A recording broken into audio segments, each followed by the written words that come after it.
Yoi, what's up guys? Balik lagi sama Mimin di channel kesayangan kita, Mangaku.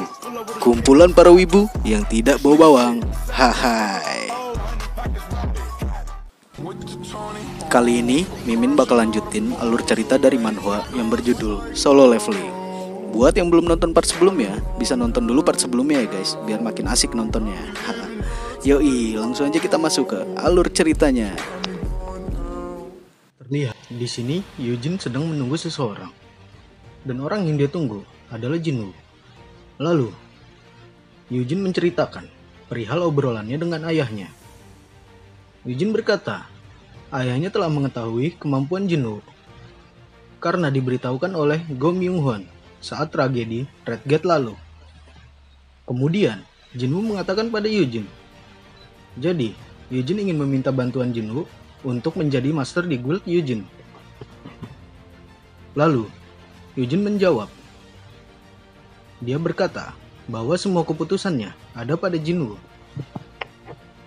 Lalu Jinwoo mengatakan, Yujin, aku kampret, nggak di-spill obrolannya sialan.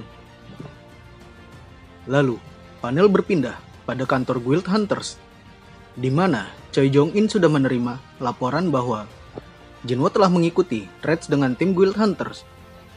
Namun Jinwoo bukan menjadi seorang penyerang, melainkan menjadi seorang porter. Terlihat Ki-hun sedang menjelaskan tindakan Jinwoo pada saat raids itu, di mana Jinwoo bukan ingin mengambil alih dungeon mereka, melainkan membantu mereka. Karena musuh yang mereka lawan tidak dapat mereka kalahkan. Jadi, Jinwoo sendirilah yang mengalahkan musuh di sana. Sontak hal itu membuat Jong-in semakin penasaran dengan Jinwoo. Lalu, Jong-in menanyakan pada Ki-hun, lebih kuat Jinwoo atau Choi Jong-in? Lalu, Ki-hun menjawab dengan bijak, bahwa setiap hunter memiliki peranannya masing-masing, seperti tim penyerang, tanker, dan juga support. Kalau tanpa ketiganya, tim penyerang akan dalam bahaya.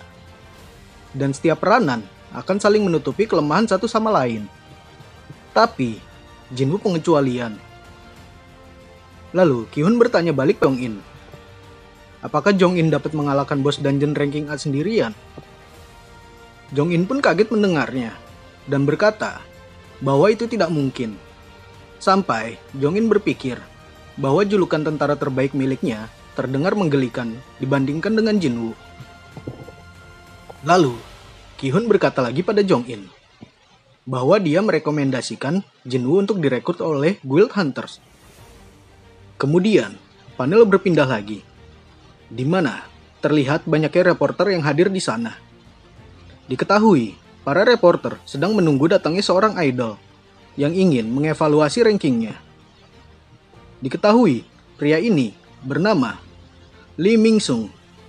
Dia adalah seorang idol di Korea Selatan dan ingin menjadi seorang hunter. Kemudian muncul dua orang di sana. Orang itu adalah Baek Yeon-ho dan Choi Jong-in. Dan para reporter pun langsung menanyakan kedatangan mereka di situ. Di mana para reporter mengira kedatangan mereka karena ingin merekrut Lee Min-sung. Ketua Baek pun menjelaskan bahwa kedatangannya bukanlah untuk Lee Min-sung. Dan Choi Jong-in pun menjelaskan bahwa urusannya di sana bukan tentang Lee Min-sung. Kemudian, Ketua Baek menyindir Jong-in perihal tragedi High Court lalu, yang dimana raids itu juga dibantu oleh Jinwoo. Dengan santainya, Jong-in menjawab bahwa tragedi itu tidak ada apa-apanya dibandingkan Guild White Tiger yang sampai memakan korban dari hunter ranking A. Lalu, mereka sepakat bahwa tanpa bantuan Jinwoo, mereka pasti sudah hancur. Baru saling akur sebentar, tiba-tiba mereka adu bacot lagi, di mana mereka berdua sama-sama ingin merekrut Jinwoo. Di saat Ketua Baek dan Jong-in adu bacot, tiba-tiba muncul seseorang yang menyapa mereka, karena dia mengira bahwa tujuan White Tiger dan Guild Hunters adalah untuk merekrut Lee Min-sung. Diketahui, pria tersebut bernama Lim Tae-gyu, seorang hunter ranking S. dan juga ketua dari Guild Reaper. Dengan emosinya, ketua Baek dan Jong In langsung berteriak mengatakan bahwa mereka sama sekali tidak tertarik dengan Lee Min Sung. Ada aja ini dua ketua. Kemudian, sampailah Lee Min Sung pada tempat itu. Dia pun mengira bahwa kedatangan Baek Yong Ho dan Choi Jong In untuk merekrut dirinya. Lee Min Sung turun dari mobilnya, dan para reporter langsung meliput dirinya. Dan tiba-tiba, jagoan kita datang. Terlihat Jinwoo kaget karena melihat banyak sekali reporter di sana. Lalu, Jinwoo menerobos barisan reporter itu. Namun, Jinwoo dihadang oleh asisten dari Min Sung. Namun, tiba-tiba ketua Go Gun Hye keluar dan membentak kerumunan Min Sung dengan berkata, "Atas perintah siapa kamu mengusir dia? Pria itu adalah tamuku." Mampus kan nih orang kena mental. Lalu, masuklah Jinwoo bersama dengan Go Gun Hye. Terlihat, Min Sung tidak terima karena sudah dipermalukan di depan banyak reporter. Dan para reporter kini membahas Jinwoo karena sampai disambut oleh ketua Go Gun Hye. Dan Min Sung langsung meminta asistennya untuk mencari tahu informasi tentang Jinwoo. Lalu, Min Sung ingin segera masuk ke dalam kantor asosiasi hunter tersebut. Namun, tiba-tiba dia dihadang oleh ketua Wo Jinchul. Sontak hal itu membuat Min Sung kaget. Min Sung pun makin tidak terima dengan jawaban Jinchul. Dan dia berkata, Kamu pikir kamu ini siapa? Atau kamu mau bilang kalau hunter yang tadi adalah hunter yang hebat?" Sambil membuka kacamatanya, Jinchul menjawab, "Kalau aku menjawab pertanyaanmu itu, apakah Tuan Lee Min Sung dapat mengatasi konsekuensinya?" Mampus kan lu Min Sung, kena mental lagi. Bacot mulu sih jadi orang. Lalu, kita berpindah di dalam kantor asosiasi hunter, di mana Jinwoo yang sedang berjalan dengan Go Gun Hye disambut oleh ketua Baek dan Jong In. Go Gun Hye menjelaskan bahwa mereka sudah datang sekitar 1 jam yang lalu. Karena Jinwoo adalah ranker S pertama setelah 2 tahun yang lalu. Dan Choi Jong In sudah merasa gugup karena sudah mengetahui kekuatan Jinwoo. Kemudian, tibalah mereka di tempat evaluasi. Lalu, seorang staf meminta Jinwoo untuk menunjukkan kemampuannya. Kemudian, Jinwoo mengeluarkan satu bayangannya. Terlihat Go Gun Hye dan staf itu sampai kaget. Namun, Go Gun Hye tidak percaya kalau hanya ini yang Jinwoo bisa. Lalu, Jinwoo berpikir kalau sudah banyak yang tahu kemampuannya. Jadi, dia tidak bisa menyembunyikan lagi pada asosiasi hunter. Lalu, Jinwoo mengeluarkan semua bayangannya. Dan lagi-lagi, Go Gun Hye sangat kaget melihatnya. Bahkan, auranya sampai dirasakan oleh ketua Baek dan Jong In yang berada di luar. Dan Jinwoo mengatakan bahwa dia bisa mengendalikan setidaknya 100 pasukan bayangan. Terlihat, ketua Baek masih terheran-heran dengan energi sihir yang dikeluarkan oleh Jinwoo. Ketua Baek berpikir bahwa Jinwoo saat ini sangat berbeda dengan saat dia bertemu di Red Gate lalu. Dan Jinwoo yang sekarang sudah jauh melampaui dirinya. Di saat Jinwoo keluar, ketua Baek langsung mengajak Jinwoo untuk berbicara.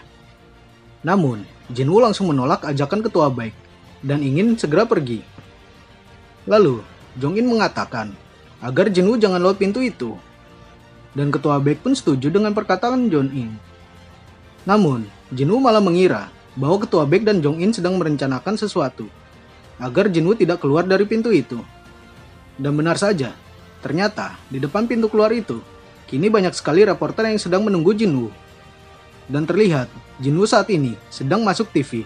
Sampai di sekolah Jinah ramai karena melihat Jinwoo di TV. Kita mundur sedikit di 10 menit sebelumnya.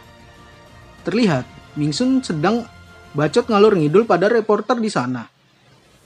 Skip aja ya ngap bacotannya Min Sung, nggak penting soalnya. Di saat Min Sung sedang menjadi pusat perhatian para reporter, tiba-tiba muncul berita bahwa seorang hunter ranking S telah hadir di Korea. Dan para reporter kini sibuk mencari informasi mengenai Hunter ranking S ke-10 itu. Dan terlihat, homepage berita di seluruh Korea kini berubah menjadi berita tentang Sung Jin-woo dengan ranking S-nya. Kemudian, para reporter langsung mengabaikan sana dan ingin memasuki kantor asosiasi Hunter karena ingin meliput Jin-woo di dalam. Lalu, Jin-woo masih kaget dengan keadaan di sana. Kemudian, beritanya sampai ditonton oleh para tim penambang. Lalu, si pria sampah itu langsung mengatakan bahwa benar menurutnya kalau Jin-woo adalah orang yang sudah melakukan tindak kejahatan. Lalu, pria sampah itu melihat beritanya dan terlihat dia kini hanya diam membeku karena saking terkejutnya. Dan kini, beritanya sudah sampai di seluruh dunia, di mana semua orang kini sedang melihat Jin-woo di TV.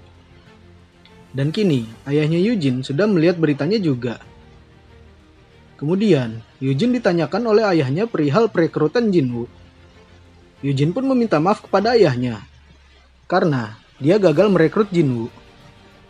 Lalu, Eugene mengatakan bahwa Jin-woo ingin membuat guildnya sendiri dan mengajak Eugene menjadi wakil ketuanya.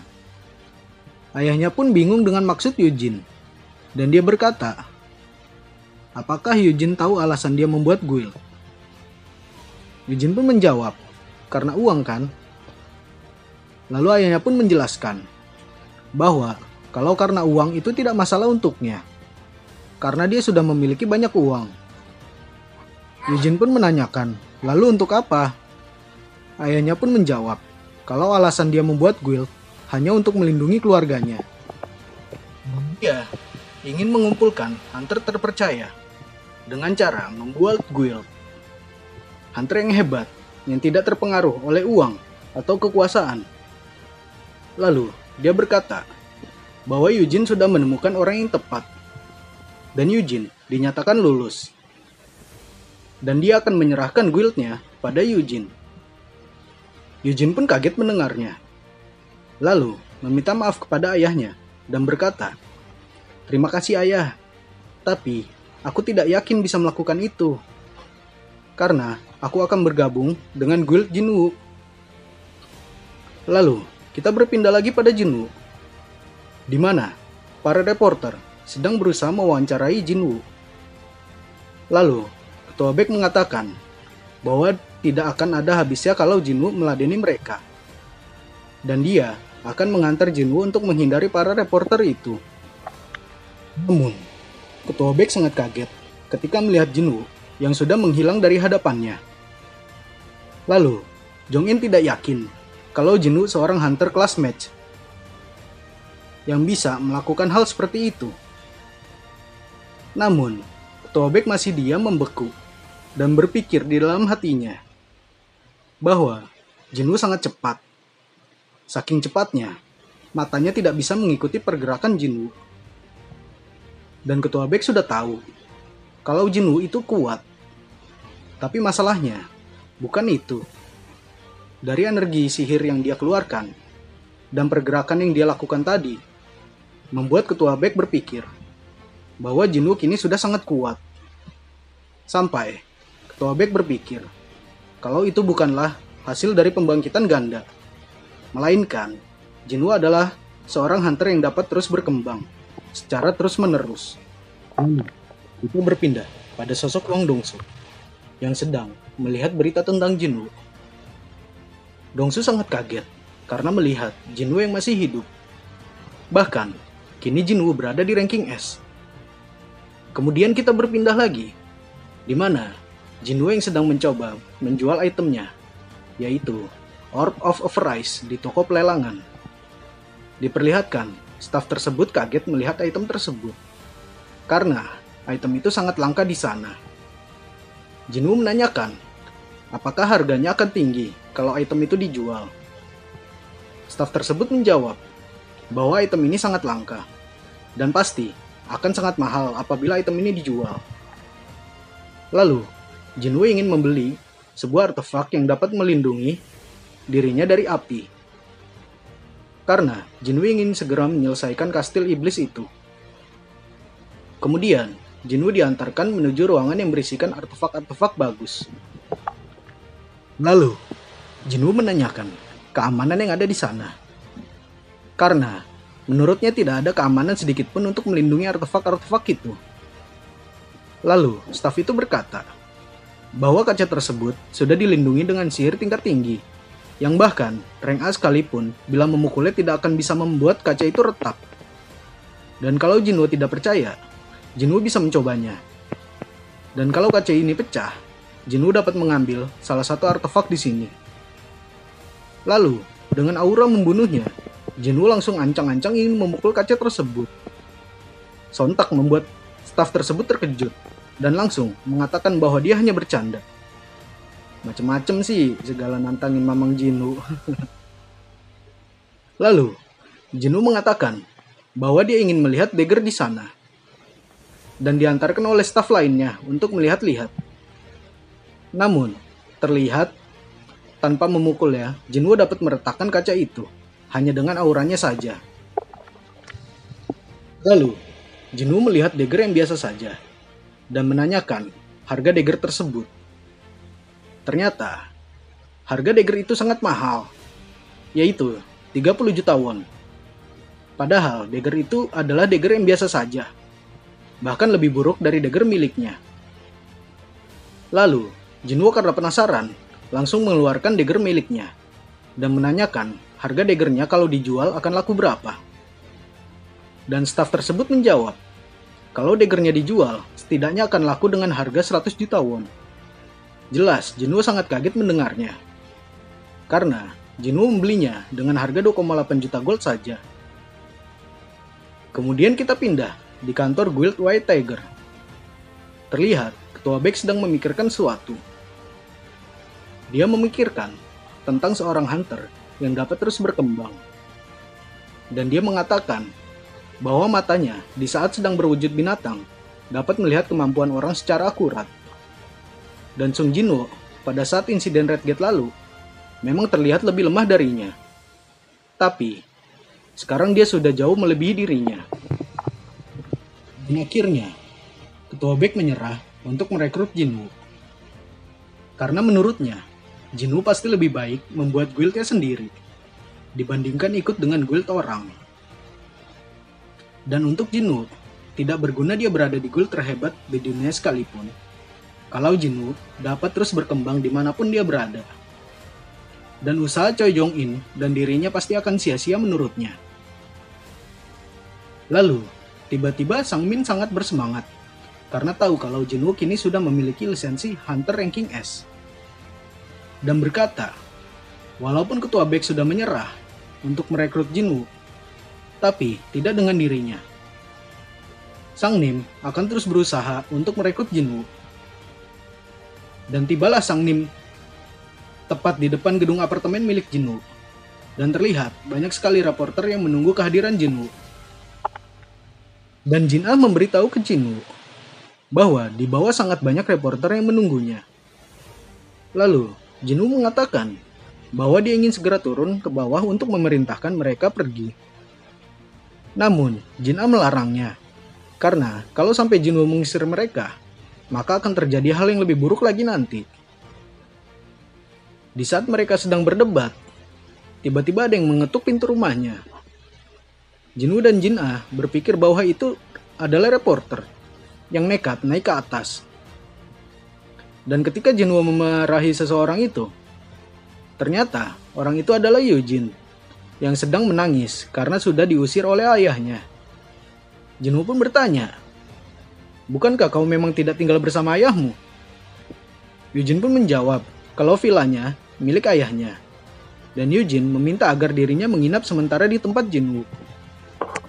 Lalu, Jin Ah berkata, "Apakah itu temanmu, Opa?" Jinwoo dengan ngeselinnya menjawab bahwa dia tidak kenal dengan orang itu dan dia tidak pernah bertemu dengannya. Kasihan banget si Yujin yang apa. Yujin pun hanya bisa menggedor-gedor pintu rumahnya Jinwoo. Lalu, kita berpindah pada sosok ayahnya Yujin yang sedang berbicara dengan istrinya. Istrinya mengatakan kalau perlakuan suaminya terlalu berlebihan terhadap Eugene. Namun, sang ayah tetap kekeh ingin memberi pelajaran pada Eugene. Karena Eugene yang menolak memegang guild miliknya dan lebih memilih mengikuti Jinwoo. Maka ayahnya memberi Eugene hukuman seperti itu agar Eugene dapat mandiri. Kemudian, tiba-tiba ayahnya berkata kepada istrinya, "Sepertinya terlihat ada yang aneh." Istrinya pun menjawab, "Aneh apanya sayang? Wajahmu seperti berbayang." Lanjut sang ayah. Dan tiba-tiba ayahnya Eugene terjatuh. Lalu, kita kembali lagi pada MC kita. Di mana Jinwoo terlihat sedang memerhatikan adiknya, yaitu Jin-ah. Dan saat ini, Jinwoo ingin segera pergi. Namun, Jinwoo tidak akan membiarkan Jin-ah dalam bahaya. Lalu, Jinwoo mengeluarkan bayangannya dengan niat memerintahkan bayangannya untuk melindungi Jin-ah di saat dia pergi. Dan karena sudah selesai menaruh beberapa bayangan pada Jin-ah, Jinwoo pun berniat memerintahkan beberapa bayangannya untuk melindungi sekitarnya. Dan segera, para bayangannya pun mulai bekerja. Lalu, panel berpindah pada Jinwoo dan Eugene. Terlihat, di sini Eugene sedang mengantar Jinwoo. Ternyata, Jinwoo meminta Eugene untuk mengantarnya ke War Tower. Di saat Eugene sedang bertanya-tanya, Jinwoo tiba-tiba menghilang dari mobilnya. Dan kini, Jinwoo sudah berada di dalam kastil iblis. Terlihat, Jinwoo kini sudah menyiapkan item-item untuk mempermudah dirinya. Di antaranya adalah sebuah jubah untuk melindungi dirinya dari panas, dan sebuah cincin yang sudah ditambahkan atribut air yang dia beli di toko pelelangan lalu. Dan sistem tiba-tiba memunculkan sebuah notif, di mana notif itu berisikan sebuah misi baru. Dan misinya adalah mengalahkan Raja Iblis Baran yang berada di lantai tertinggi di kastil iblis ini dan mengambil jiwanya. Terlihat, hadiah dari misi ini lebih bagus dari misi sebelumnya. Lalu, Jinwoo mulai memasuki kastil iblis tersebut. Dan sistem memberitahu bahwa Jinwoo terakhir sudah mencapai lantai 76 dan ingin naik langsung ke lantai berapa. Jinwoo pun memilih langsung ke lantai 76. Dan terlihat, Jinwoo langsung disambut oleh iblis-iblis di sana. Dan Jinwoo langsung memerintahkan Tax untuk menghancurkan mereka dengan sihir api yang dibantu dengan item Orb of Fries.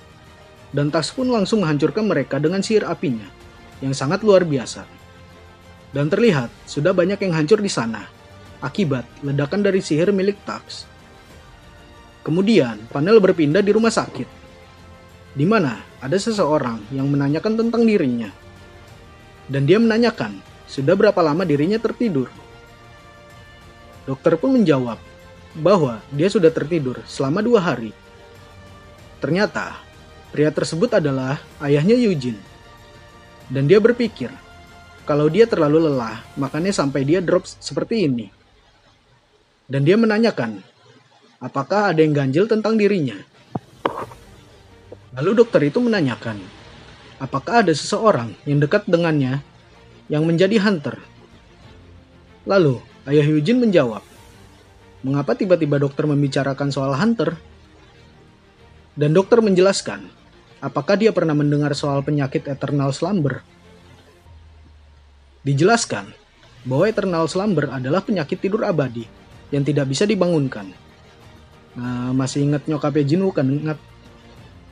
Nah, ini kayaknya bokapnya Eugene kena juga, tapi masih gejala doang sih kayaknya. Dan dokter menjelaskan bahwa pasien yang menderita Eternal Slumber akan merasa ngantuk terus-menerus dan akhirnya akan tidur selamanya. Lalu ayahnya Eugene bertanya, apa hubungannya dengan hunter? Dokter pun menjawab bahwa Eternal Slumber sangat berpengaruh terhadap energi sihir. Karena ada beberapa orang yang tidak kuat menangani energi sihir. Dan Eternal Slumber itu hanya salah satu penyakit yang bisa terjadi karena terlalu lama terpapar oleh energi sihir. Dokter pun menyuruh dia untuk berhati-hati dengan hal yang mengandung energi sihir, seperti hunter dan mana kristal. Dan dokter menanyakan, apakah ada keluarga Anda yang menjadi seorang hunter? Ayahnya Eugene pun hanya terpikirkan Eugene, dan dia berpikir bahwa dirinya sudah tertinggal karena tidak bisa menangani energi sihir. Dan di sini, kita baru diperlihatkan bahwa nama dari ayahnya Eugene adalah Yu Myung-han. Lalu, dia pun berkata bahwa dia tidak akan kalah dan tidak akan menyerah dengan penyakit ini. Kemudian, panel berpindah di Jepang. Diperlihatkan, ada seekor semut yang berhasil menyeberangi lautan dan mendarat di pesisir pantai Jepang. Dan Jinwoo pun berkata, tunggu part selanjutnya ya ngap. Oke guys, segitu dulu alur cerita dari Jinwoo ya. Kita lanjut di part selanjutnya. Dan jangan lupa like, komen, dan subscribe-nya ya guys. Bye-bye.